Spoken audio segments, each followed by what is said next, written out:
Hey guys, welcome back to the channel. In today's video, I'm going to show you how to play the Wispae War Saga in Honkai Star Rail. Now, let's get started.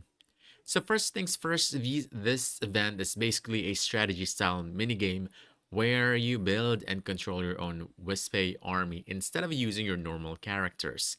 Your main goal is to take over the academy by defeating different factions and their champions one by one.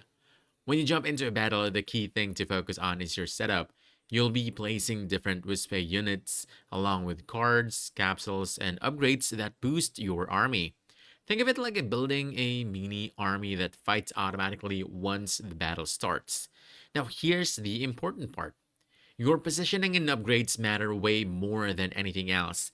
You want a strong frontline unit that can tank damage, and then a high damage unit behind it to deal consistent damage. As you win fights, you will unlock more Wispe and make your army stronger over time.